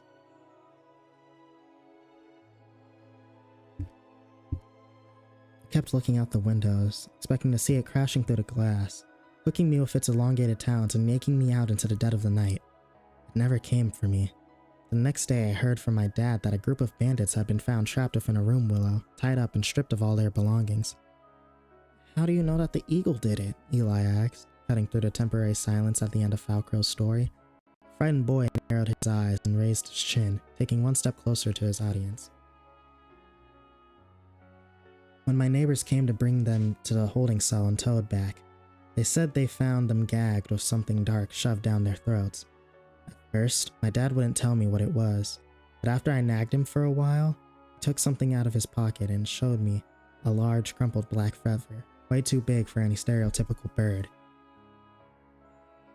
In the middle of that path, a bleak wind flew past, shaking Eli's flower crown atop of his head. Falcrow's bangs wavered over his own sullen eyes, an expression that was the exact opposite of Eli's own bright look. He turned his head to the skies and shook his head, barely able to contain the laughter welling up inside him. Falcrow backed up, raising his eyebrows and lowering his head as Eli jumped into the air, pumping his fist high into the mist. That's so cool! I can't wait to meet a legendary hero like that! Come on! We have to find him. If you find him once, maybe you can find him again! He can help us beat up those marshmen, and then he can help me find a way to Derek. Maybe he knows where I can meet some other map makers. The elated boy boomed, leaping up and down. Falco once again looked over at Maz and Zola, who looked back at him with exasperated gazes. Well, what's his plan? To go and search for a mysterious mythical adventurer, supposedly still stalking the earth to enact justice. Now he felt as though it was a bad idea and wanted you to kept to himself. This motherfucker Falco said, "Damn, y'all, I made a mistake. This motherfucker gonna get me killed." You're out of your mind. Not even sure we'll be able to find him, so don't get your hopes up, okay? The fleeting boy grunted, shaking his head at Eli as he jumped in the mud, splashing more into Falcrow's ankles. Upon hearing his words, Eli stopped and snickered, rubbing his hands together with us. He's doing the fucking Sonic gif. He's doing the fucking Sonic gif, yeah. He's doing this shit, yeah. Yeah. Yo, bro is excited for some adventure, bro. Excited for some adventure.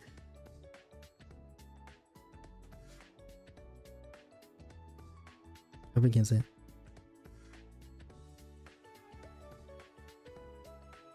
Actually, I think I know where the Ebony Eagle might be hiding. Or at least, I think I have a clue of where he might be coming and going. Huh? Are you just saying that? You didn't even know the story until I told you. Without another word, Eli looked back over at the room Willow he'd just come out of, envisioning the hanging wings and bird heads. While I might not have known at the time what they could be connected to some hero of old. Navigator in his mind, returning. Was it a gravesite? Was it a shrine dedicated to the fallen warrior? Whatever the reason, Eli was intent on finding a cartographer. Though that was part of the reason. The real reason was because more than anything, he wanted to meet an actual adventurer, one that was still very active in the field, even if that adventurer was supposedly long dead.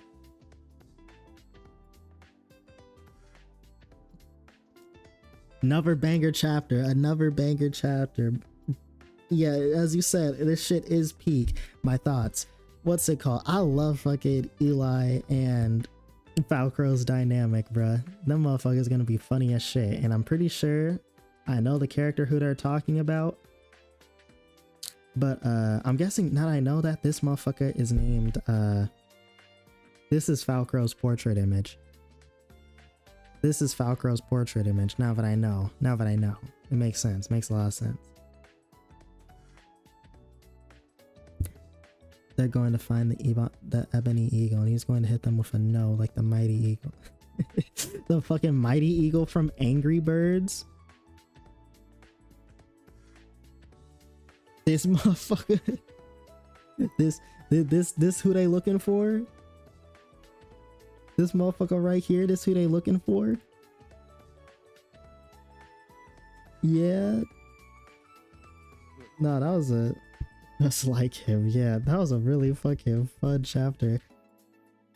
Not gonna lie.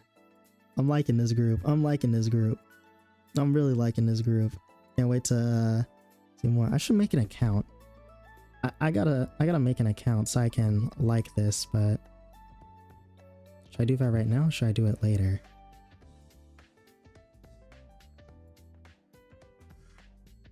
Maybe I'll do it later. Triforce. No, it's not. 23-minute read. Okay, so about the same time as last time. I did not mean to do that. Alright, hold on. I'm gonna take a quick break because I am fucking hungry as hell and I wanna go get some water, so I'm gonna go eat and get some water and I'll be right back. What can I put on while I wait?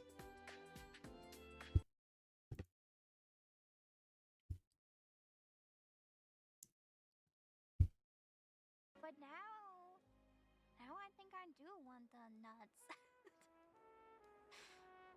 It's November. I can't believe I lost non-stop Nimmy November on day 4. I already failed non-stop Nimmy November. I didn't even last 4 days. I was gonna put a whole bunch of VTuber clips on as a joke, but hearing that woman's voice low-key killed my mood, so I'm just so I'm just gonna fucking I'll just be right back. I'll just be right back. I want to put something on before I go, though. Sure, let's put this on. Or actually, no, I have a better thing to put on.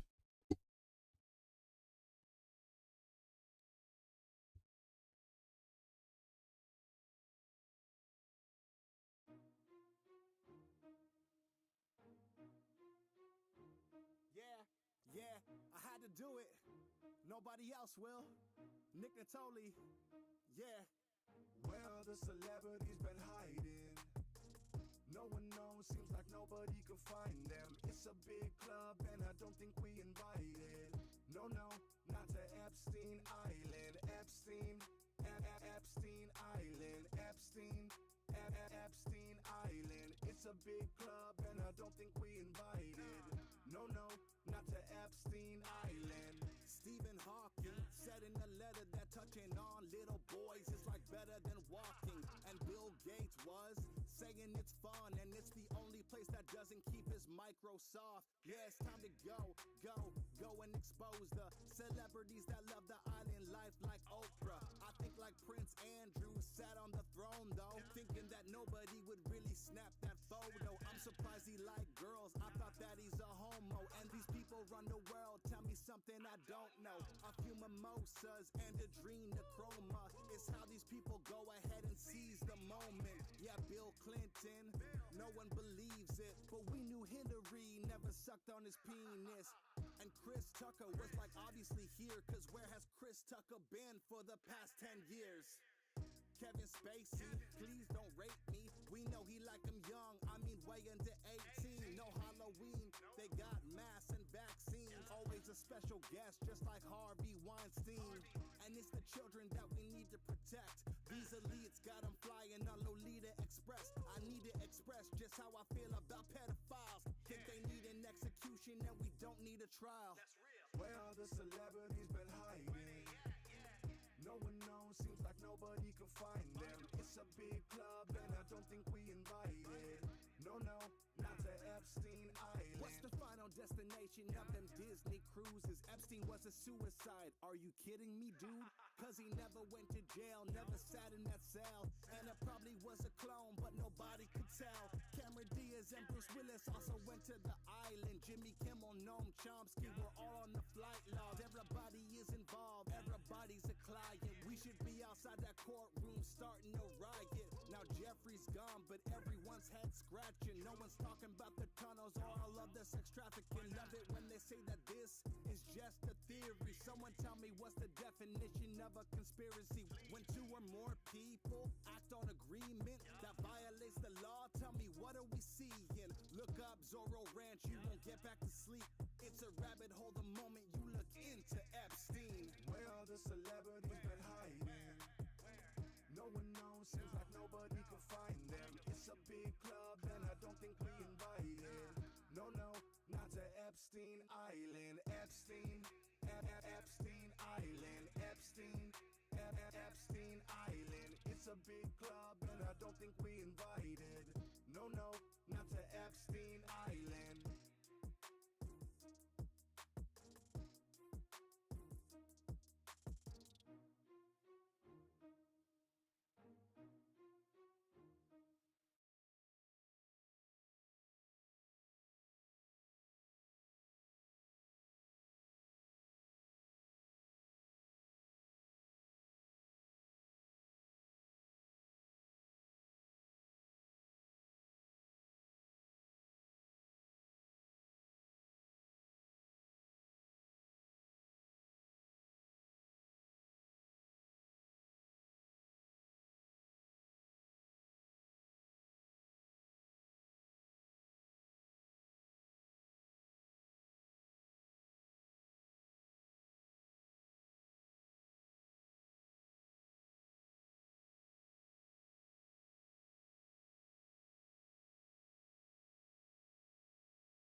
Yeah, I had to do it. Nobody else will. Nick Natoli. Yeah. All right, I've returned. No one knows, seems like nobody can find them. It's a big club and I don't think we invited. No, not to Epstein Island. Oh boy. Oh, wait, I forgot to get water. Never mind. Epstein Island. It's a big club and I don't think we invited. No, not to Epstein Island. Stephen Hawking said in a letter that touching on little boys is like better than walking. And Bill Gates was saying it's fun and it's the only place that doesn't keep his Microsoft. Yeah, it's time to go and expose the celebrities that love the island life like Oprah. I think like Prince Andrew sat on the throne though, thinking that nobody would really snap that photo. I'm surprised he liked girls. Okay, now I'm ready. Bless you. Thank you. A hiccup. Turn this bullshit off. Anyways. Fucking, what were we doing?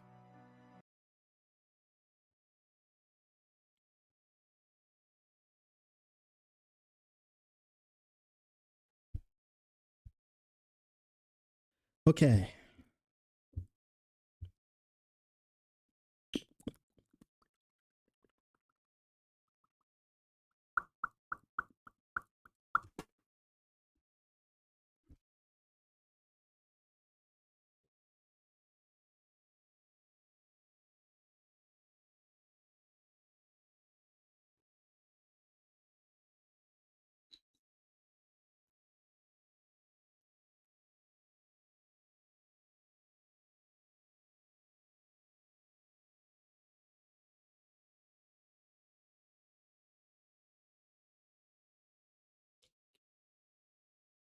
Okay.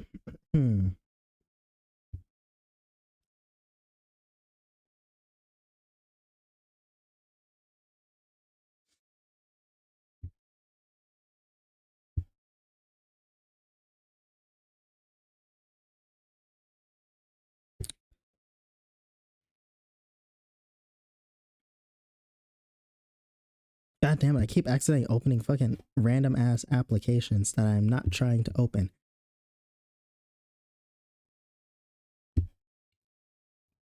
And it's making me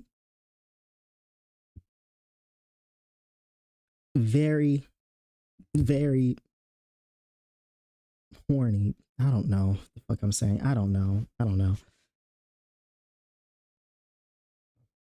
trying to...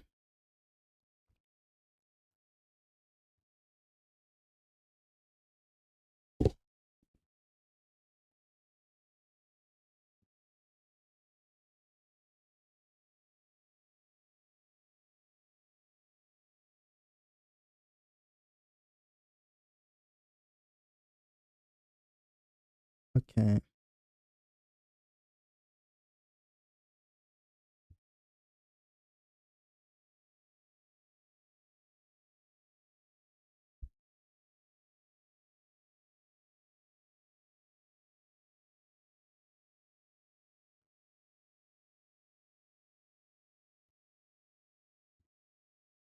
Where?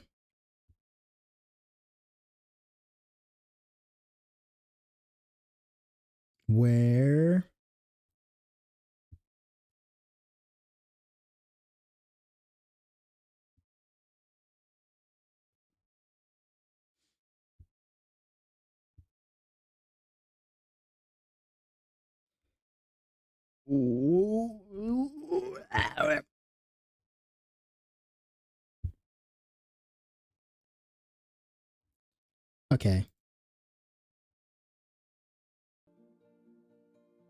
Let's go with this one.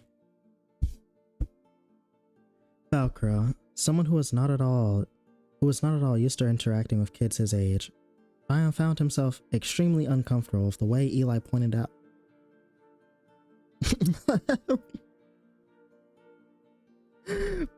Found extremely uncomfortable with the way Eli pointed up at the several bird heads with so much joy sparkling in his eye. While he had no way of knowing this, the two boys were actually quite similar in what they had been exposed to others, and what they hadn't that they hadn't been exposed to others their age all that much, either by chance or selective choice. Eli spent most of his days working and training, whereas Falcrow was fortunate enough to live in a village sparsely populated with mostly adult fishermen. For a moment, he thought that if he lived someplace larger, with more boys and girls around his age, then maybe he would have understood Eli's intense curiosity and persistent optimism. Only for a moment, though. After a few seconds of deep contemplation, in which he regretted not taking a different path away from Toadback, he accepted that no amount of time spent with other kids would have helped him to comprehend the enigma before him now. Hey, that's why he's the GOAT. That's just why he's the GOAT.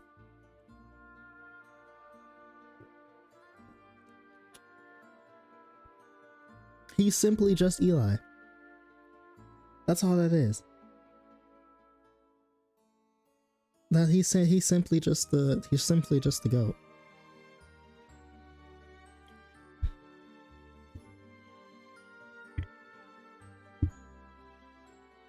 See? That's why I think this place might have been a gravesite or something. Maybe this is where the Ebony E-Girl was buried, and someone comes here with offerings for him, Eli theorized, tapping his chin. He was pacing back and forth, scanning the walls and ceiling with a wide-eyed grin, despite the fact that literal remains were inches away from their heads. It didn't seem to unnerve him anymore. In fact, Falcrow thought it was confusing that Eli seemed almost comforted by the ghost story he'd recounted. The story that had been used by his parents and grandparents to frighten him into behaving had now been enough to make a boy the same age as him unhappy enough to waltz below preserved corpses.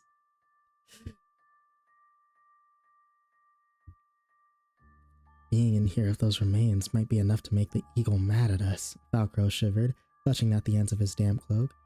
Last thing I need right now is a vengeful spirit after me. He won't do that. He's a heroic protector of the weak, and he only punishes evildoers. We'll be fine, Falcrow. Trust me. Elbowing his shoulder,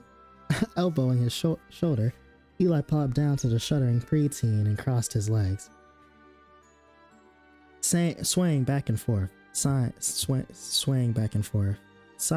Falcrow looked out of the room willow, unable to see up the path leading to Toadback in the thick fog. Even if someone was coming their way, they'd probably hear them due to Eli's constant jabbering. While I didn't know exactly how ghosts work, he assumed that they might get jumpy or disappear entirely if they heard someone disturbing their supposed resting place. This could be Marshman's storage area for all we know. We're just setting ourselves up for an ambush. You know what they do to kids, right? They take them to the backwaters and raise them as their own, keeping them until they've gotten used to their way of life. Falcrow warned, pointing at Eli with a rigid finger. I've heard about it all from my grandma. She said they kidnapped her little brother when she was young and she never saw him again. Oh wow, that's scary, Eli whistled, scratching his head. Maybe we'll have to fight him too. That'd be weird, fighting your great uncle? That's not the point. Damn, nigga, you fucking dumbass. Stood up and began marching toward the half-open knapsack lying against the wall. He scooped up the quiver filled with arrows and started rummaging around the bag, causing Eli to put his hands on his head and gasp. He rushed over to Falcrow's side and pulled on his sleeve, his eye darting over their shoulders to the foggy forest behind them. What are you doing? What are you doing, Falcrow? That's not ours. And if it's the Eagles, that's definitely something that'd make him mad at us. Mad at us? We're not thieves. You're right. We're not thieves. They are. The Marshmen. And I bet you this is their stuff. So instead of treating them like they're some sacred artifacts, I say we use their tools against them. On that note, he tossed out a few pouches of coins, prompting Eli to watch as their contents spilled out on the dirt by their feet. Everything in here is probably stolen, so it'd be better in hands with us anyway. Think of it like that, if it makes you feel any better. Frowning, Eli crossed his arms and pouted, humming to himself. Falcro continued plowing through the materials until he found what he was looking for. It was a long, black, collapsible bow, made out of what looked like iron. The two boys had never seen one like it before, and its presence almost felt magical, like it was possessed by a demonic spirit. Whoa, how'd you know that'd be in there? Eli asked, leaning closer to inspect the weapon. Falcro tore it away from him, gripping it tight while plucking the bowstring to ensure it was pulled taut. I didn't. At least, not really. Marshmen attacked all kinds of villagers in the riverside, not just the ones of poor people. A few years ago, they tried to raid the Krakenstalk, and a bunch of them got killed. I'm sure they pillaged big cities too, like Sliff and Salmon Run. Salmon Run? The fuck? The fuck? What they doing? What they doing in Splatoon? What? Salmon Run? What the fuck? Salmon Run? How the fuck they there? What is this universe, bro? They probably stole this from someone. They probably stole this from someone there who purchases expensive bows. Falcro explained, twisting the item around in his hands. Oh. But do you know how to use it, Falcro?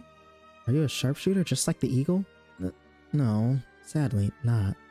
But it can't be too difficult, right? I mean, my parents are fishermen and they always say that patience is becoming proficient with anything. Maybe if I just... After fumbling around with the bow and a spare arrow, Falcro aimed it at the side of the tree and winced, struggling to hold it still. He pulled the bowstring back as far as he could and grunted, releasing it just as the arrow tilted to the side. It fell to the ground at his feet and plopped against the side of the room willow. Barely making a sound, Eli blinked, slowly bringing his hand to his mouth as Falcro locked eyes with him. Don't laugh. It's harder than it looks, okay? This is a special bow, so yeah, there's that too. The red-cheeked boy, oh, you're adorable, Falcro. The red-cheeked boy sighed, fixing the bow at his back and picking up the quiver, finding it a bit too big to attach to his belt. Furrowing his brow with a huff, he picked up the arrow and just used and shoved it inside the rest, making its way toward the tree's exit. Confused, Eli stepped forward and calls out to him. Hey, where are you going, Falcro? I'm sorry, okay? I didn't mean to almost laugh. It was just a little funny. I wasn't making fun of you. Why are you trying not to laugh, Eli? That shit disrespectful as fuck. I promise, no good either. I mean, I can't even really read a map. Despite his best efforts, it was no use. Falcro pushed his way out of the room willow and started trudging through the mud, the bow at his back,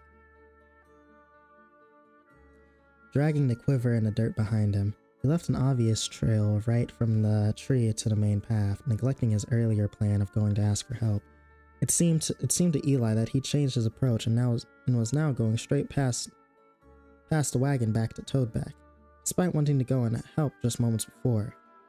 In a hurry, the boy darted off after him, slipping on a feather stuck in the mud and falling face first into the ground. Sputtering and spitting, he stood up and wiped his face with his sleeve, sticking out his tongue with a shiver. Looking up ahead, he saw Falcro pulling his hood over his head, attempting to charge off the path and down into the marshy ditch. Eli watched him slide down the side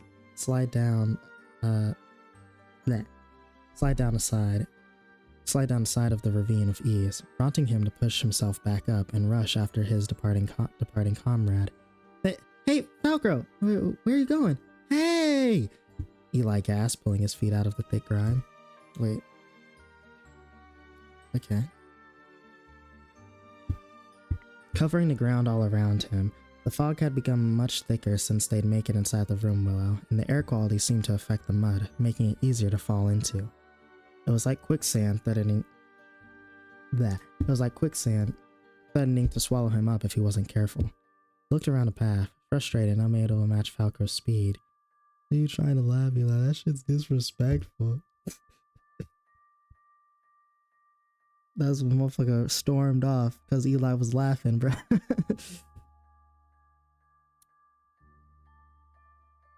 What the fuck? Okay.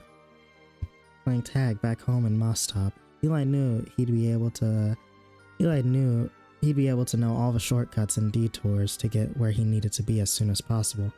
While not aware of what Falcro was thinking, he knew he couldn't let him be off on his own for too long, with raiders on the loose. Fine, I'll have to do things my way. In an instant, Eli concentrated his entire body weight on his legs and then hoisted himself up. Leaping to a branch of the room willow beside him, with his arms dangling as if he's about to do a pull-up, he swings himself up with ease and planted his feet on the branch. Damn, Eli is fucking nimble, holy shit. Looking around the dim swampland for the other branches to hop on. Watching from afar, Maz and Zola mooed, pulling the wagon closer to him. You guys head down the path. Follow the trail to Toadback. We'll meet you there. Eli shouted, leaping from one tree to the next as quickly as possible. Oh, I did not know Eli was like that. I mean, I know he did. What's it called?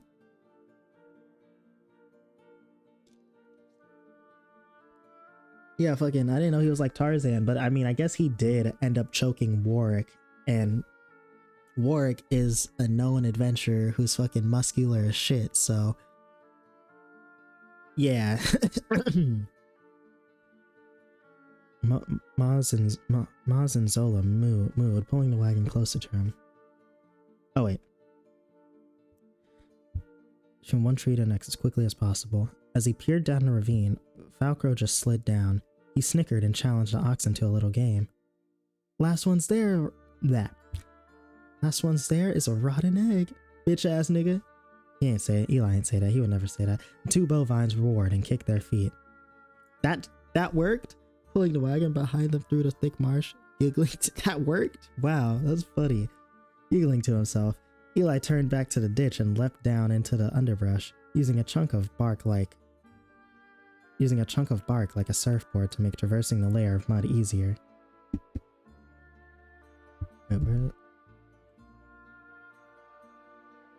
Wait, I done fucking lost my place. Yeah, he hadn't seen Falcro do something similar, but had managed to somehow pick up on this trick all on his own.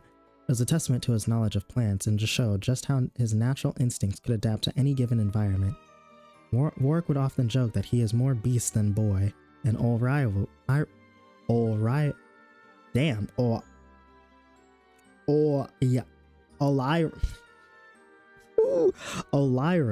would always scold him for saying that. Eli didn't mind it though. He didn't see any problems with being an animal.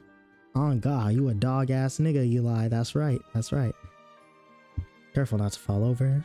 Eli managed to balance himself on a slippery slab of bark and maneuvered his way down the steep decline. After reaching the bottom, he launched himself off the husk and back into the trees, propelling himself through the air like a maelstrom. He saw Falco running up ahead, having fastened the bark to his shoes with vines. Impressed, Eli whistled and his eyes widened. Wow, Falco, I didn't even see you do that. How'd you have the time for it? Wait, you're just so used to it. You're just so used to it, so you just did it almost instantly, didn't you? That's so cool. What? Eli, quit following me. How'd you even get up here? How'd you even get up there? The boy continues their game of cat and mouse, and Falco on land and Eli up in the air, jumping from tree to tree like an acrobat. Every once in a while, Falco would look up and think Eli was about to fall down. Hold up 1 second.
Alright, so I have received a call and I must be departing now for something very, very interesting.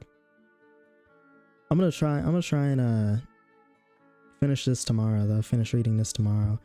I'm gonna put a pin in this though. I'm gonna put a pin in right here. Appreciate you guys for listening and watching and all that stuff.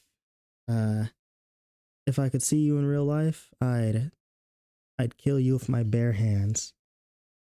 Later, nigga.